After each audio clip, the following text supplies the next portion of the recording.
NSA प्रक्रिया में चल रही हैं।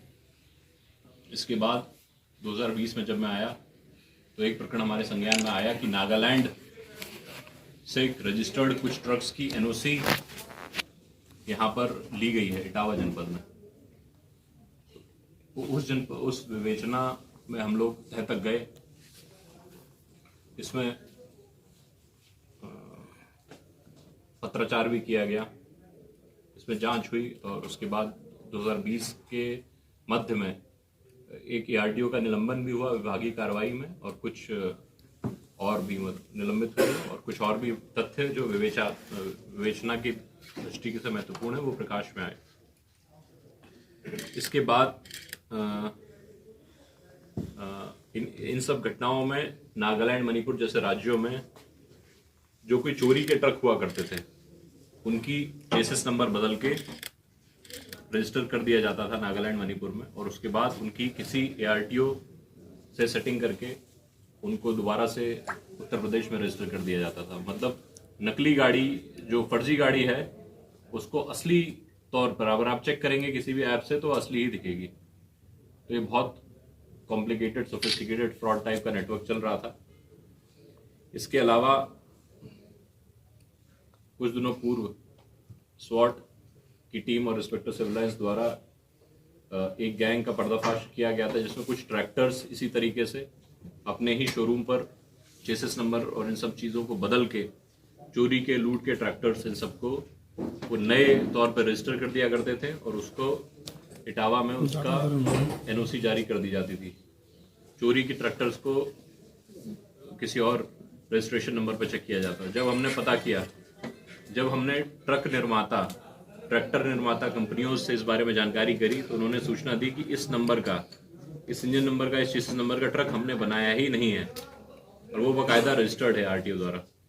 यदि वो ट्रक बनाया ही नहीं गया टाटा द्वारा, अशोक लीलैंड द्वारा, तो वो रजिस्टर कैसे हुआ? इस प्रकरण में हम लोगों ने काफ़ी डिटेल्ड इंक्वायरी करी, इन्वेस्टिगेशन करी। उसमें 12 ट्रैक्टर अभियुक्तों सहित 3 अभियुक्तों को जेल हम लोगों ने भेजा था। इसके अलावा काफ़ी जो ARTO ऑफिस में दलाल जो व्यक्ति कार्यरत थे उन लोगों की भी गिरफ्तारी इसमें हुई है। कुछ लोग गिरफ्तारी के लिए पेंडिंग है और ARTO कार्यालय में पोस्टेड कुछ अधिकारी एवं कुछ कर्मचारी, उनका नाम भी आया है। उनके बारे में हम विवेचना कर रहे हैं, एविडेंस कलेक्ट कर रहे हैं। उनके खिलाफ भी जो भी कठोर से कठोर कार्रवाई होती है वो कार्रवाई हमारे द्वारा की जाएगी। इसमें हम लोग इस घटना के क्रम में हम लोग साक्ष्य संकलन कर रहे थे। उसके बाद हम लोगों को पता चला कि एक ऐसा और इन सभी गिरोहों से बड़ा एक गिरोह काम कर रहा है जो कि चोरी किए गए वाहनों के अलावा, जैसे तो चोरी हो जाते हैं, दूसरा खुद के ही वाहन को आप चोरी दिखा दीजिए और फिर उसको कटवा दीजिए, या फिर खुद ही उसका इंजन चेसिस नंबर चेंज कर दीजिए और उसको नए उस पर रजिस्टर करा दीजिए। तीन तरीके हो गए। 3 तरीके से आप फ्रॉड कर सकते हैं। पर इस फ्रॉड के लिए आपको बिना ARTO के, बिना किसी और राज्य के कर्मचारी जो है परिवहन विभाग के, उनके सम्मिलित होने के बगैर ये संभव नहीं है। इसमें लार्ज स्केल भ्रष्टाचार जो है कुछ कर्मचारियों द्वारा किया गया है। इसमें परिवहन विभाग के कुछ जनपदों के, इटावा, औरैया और भी अन्य जनपद हैं, उनके ARTO विभाग के कर्मचारी और दलाल जो हैं, जिस समय का ये वो है, वर्तमान नहीं, जिस समय की ये घटना है उस समय के जो ARTO रहे हैं, कर्मचारी रहे हैं, ये 2016 की घटना है और इटावा में भी विभिन्न समयों पर हुआ है। तो विवेचना के क्रम में आएगा कि किसके द्वारा किया गया था इसमें। तो इसमें जब हम लोगों को ऐसा पता चला कि ऐसा गैंग एक्टिव है जो पूरे उत्तर प्रदेश में फैल कर अपनी एक्टिविटी कर रहा है, लखनऊ, हरदोई, लखीमपुर खीरी, शाहजहाँपुर, कानपुर देहात, कानपुर, इटावा, औरैया, इसके अलावा और भी कई जनपदों में इन्होंने ऐसे ही ट्रक, टैंकर और SUV गाड़ी इस तरह से फर्जी तरीके से इन्होंने वो करके और नॉर्मल अपने काम में चला रहे थे। इसमें जब हम लोगों ने एक टीम की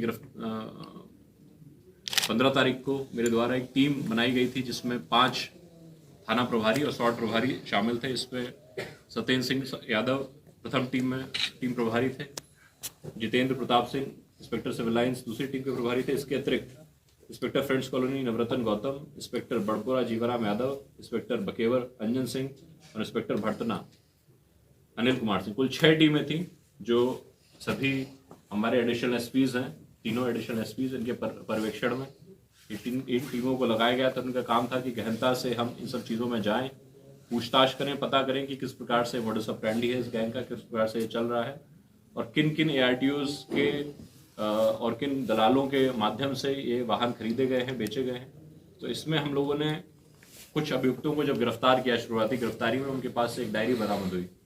उस डायरी में कई वाहन नंबर लिखे हुए थे। उसमें पूछताछ करने में पता चला कि वह वाहन नागालैंड से फर्जी नंबर उन्होंने डलवाया, नंबर उसका इंजन चेसिस नंबर चेंज कर दिया और जो पुराना चेसिस नंबर था उसको भी मिटा दिया। फिर भी हम लोगों ने एडवांस टेक्निक्स होती हैं, फॉरेंसिक्स लाइंस की टेक्निक होती है, उसके अलावा भी अन्य तरीके होते हैं जिससे हम लोग ओरिजिनल नंबर पता कर सकते हैं। उसके द्वारा हम लोगों ने काफ़ी गाड़ियों का ओरिजिनल नंबर पता कर लिया है, काफ़ी घटनाओं से इसके कनेक्ट कर लिया है। दिल्ली, रामपुर, औरैया, विभिन्न जगहों से चोरी हैं ये, इनका धीरे धीरे हम लोग और कनेक्ट कर रहे हैं। और ये उस डायरी में ये पता चला कि ये सारे कानपुर देहात, कानपुर नगर, एटा, मैनपुरी, बरेली, शाहजहाँपुर, हरदोई, लखनऊ ऐसी जगह पर ये लोग चल रहे थे। तो कुल कार्रवाई करते समय फिर शुरुआत में जो बरामदगी हुई उसके अतिरिक्त 35 ट्रक और ट्रैक्टर्स की भी बरामदगी हुई और उसमें पता चला कि तत्कालीन ARTO इटावा, ARTO औरैया जो उस समय के थे और उनके विभाग के कर्मचारीगण ये सब इस फ्रॉड को जो हैं उसमें संलिप्त रहे हैं। इनके खिलाफ एविडेंस एकत्रित करके मुकदमा आज लिखा जा रहा है। एविडेंस एकत्रित करके इनके खिलाफ और भी जो कार्रवाई होगी वो कार्रवाई हमारे द्वारा की जाएगी। इनके विरुद्ध चीटिंग का, फोर्जरी का और क्रिमिनल कॉन्स्पिरेसी का, मतलब 120B, 420, 67, 68 इन सब धाराओं का मुकदमा पंजीकृत इसमें किया जा रहा है। इसके अतिरिक्त ये भी किया करते थे कि यदि कोई गाड़ी है 2004 मॉडल की गाड़ी है मान लीजिए, उसको 2014 मॉडल में कन्वर्ट कर दिया करते थे लिखा पढ़ी में। बाद में मतलब उसका 4 मॉडल की गाड़ी है तो चल नहीं पाएगी, आप किसी भी तरह रिन्यू नहीं करा सकते उसका रजिस्ट्रेशन, उसको कन्वर्ट कर दिया, फिर रजिस्ट्रेशन के तौर पे चल रही है। और दूसरी बात है कि किसी भी पोर्टल पे आप चेक करें तो किसी भी अधिकारी द्वारा उसमें चेक किया जाएगा तो उसको जेन्युइन ही माना जाएगा।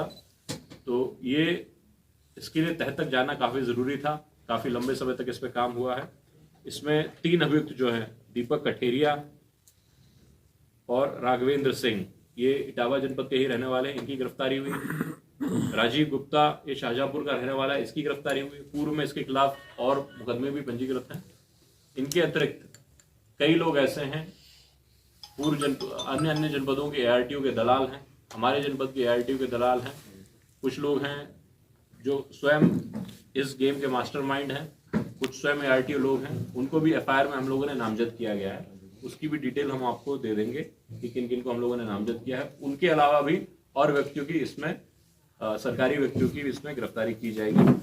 ये सारे जो बरामदगी हुई है बहुत ही अच्छा कार्य इसमें हुआ है। इतनी बड़ी रिकवरी शायद इटावा जनपद में पहले कभी हुई है क्या? नहीं, पहली बार। पहले कभी नहीं हुई होगी इतनी बड़ी रिकवरी की। 41 गाड़ियां जिसमें ज़्यादातर जो है 30 ट्रक और टैंकर हैं बड़े बड़े साइज के, और इतना लार्ज स्केल से फ्रॉड करते थे। इंश्योरेंस फ्रॉड भी है, इसका चोरी और लूट की घटनाओं में भी यूज हुआ करता था। और कहीं पर भी मान लीजिए अवैध खनन और उसमें हो रहा है तो ट्रेस ताकि नाम कर पाए इस भी अवैध गतिविधि को करने में। और पूरा इसमें सिंडिकेट जो था पूरे प्रदेश में फैला हुआ था, उनको हमने आइडेंटिफाई किया है। कुछ लोगों की गिरफ्तारी हम लोगों ने की है और बाकी लोगों की भी शीघ्र हम लोग गिरफ्तारी करेंगे। इनके लिए इनाम जो है DDG IG साहब और मेरे द्वारा 1 लाख रुपये, 50,000 रुपये और 25,000 रुपये, कुल 1,75,000 रुपये इनाम दिया जा रहा है। और इसमें DGP सर द्वारा भी आश्वासन दिया गया है, वो मैं उनसे बात करके क्लियर कर लूँगा कि उनके द्वारा कितना इनाम दिया जा रहा है। उनके द्वारा भी अप्रिशिएट इस बात को किया गया, बहुत अच्छा गैंग हमने वर्कआउट किया है। और उनके द्वारा भी DGP महोदय द्वारा भी इसमें उचित इनाम इसमें दिया जाएगा। सर, इटावा पुलिस के द्वारा एक बड़ा खुलासा, किस तरह का खुलासा है, कहाँ से ये सब लूट के लाते थे, क्या होता था? देखिए, इटावा पुलिस द्वारा एक बहुत ही अच्छा गुड वर्क किया गया है जिसमें स्वाट प्रभारी और इंस्पेक्टर सिविल लाइंस के मेन भूमिका इन लोगों की थी। इसके अतिरिक्त मेरे द्वारा तीनों एडिशनल SPs के पर्यवेक्षण में 6 टीमों का गठन किया गया था, जिन लोगों ने पूर्व की FIR जो हमारे यहाँ ट्रैक्टर फ्रॉड की हुई थी उसकी विवेचना को आगे बढ़ाते हुए आज 41 वाहनों का, जिसमें से 30 ट्रक हैं, उनकी रिकवरी करी है।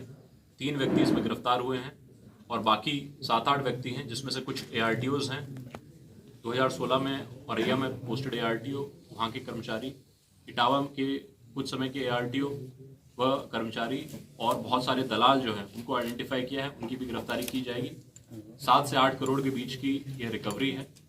इस टीम को ADG कानपुर जोन द्वारा 1 लाख रुपए, IG कानपुर रेंज द्वारा 50,000 रुपये तथा मेरे द्वारा 25,000 रुपये, कुल 1,75,000 रुपये का इनाम दिया जा रहा है। एवं DGP महोदय द्वारा भी आश्वासन दिया गया है कि इसमें टीम को उत्साहवर्धन हेतु, क्योंकि बहुत अच्छा गुड वर्क है, उनको उचित इनाम दिया जाएगा।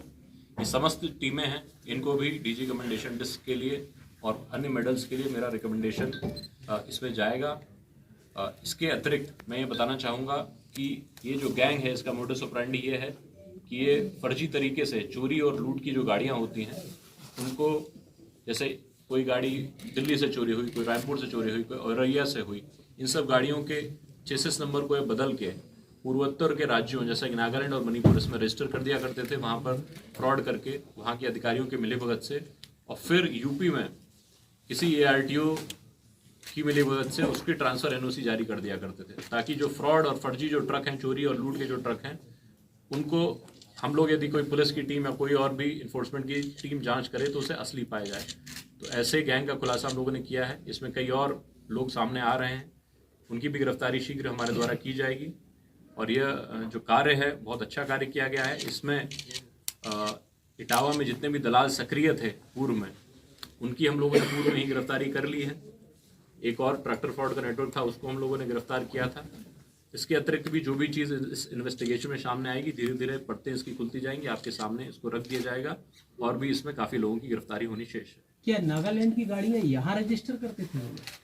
देखिए, गाड़ी दिल्ली से चोरी है और यूपी के से चोरी है, मध्य प्रदेश से चोरी है। उस गाड़ी को वो पूर्वोत्तर के राज्य में किसी अधिकारी से सेटिंग करके उसे नागालैंड नंबर के रूप में रजिस्टर कर दिया करते थे। गाड़ी हो यूपी की होगी, दिल्ली की होगी, कहीं और की होगी, फिर नागालैंड में एक बार रजिस्टर हो गई गलत तरीके से, उसका ट्रांसफर NOC दिया जाता है यूपी में ARTO द्वारा। तो उसमें ARTO की जिम्मेदारी होती है कि उसकी वो जांच करे, प्रॉपर वेरिफिकेशन के बाद ही उसमें दिया जाता है।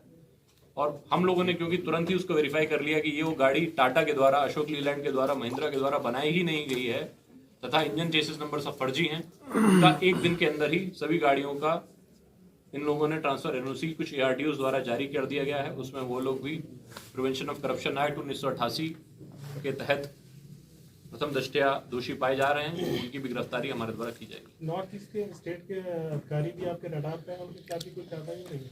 देखिए, इंटर स्टेट कोऑर्डिनेशन की इसमें ज़रूरत है। हमारी टीम जो है अन्य राज्यों की टीम से संपर्क करेगी और उसमें जो कुछ भी एविडेंसेस सामने आते हैं उस एविडेंस के आधार पर हम लोग कार्रवाई करेंगे। यहाँ के कितने जनपद के ARTO आपके रडार पे, उनके शक के दायरे में जिनका काम कर रहा है? देखिए, मिनिमम 3 ARTOs हैं जिनका हम लोग को रोल काफ़ी हद तक मिला है, और उसमें कुछ कर्मचारी भी हैं, कुछ ARTO के दलाल हैं, और कुछ लोग हैं जो इसी गैंग के सरगना हैं जो फ्रॉड का काम करते हैं। इन सब लोगों का रोल आया है। जो 3 लोग गिरफ्तार हुए हैं, इन्होंने काफ़ी, इनकी डायरी से और इनकी पूछताछ में काफ़ी बातें हम लोगों को पता चली है। शीघ्र ही गैंग के बाकी लोगों की और उनका संरक्षण करने वाले ARTOs की, उन लोगों की भी एविडेंस के आधार पर गिरफ्तारी की जाएगी।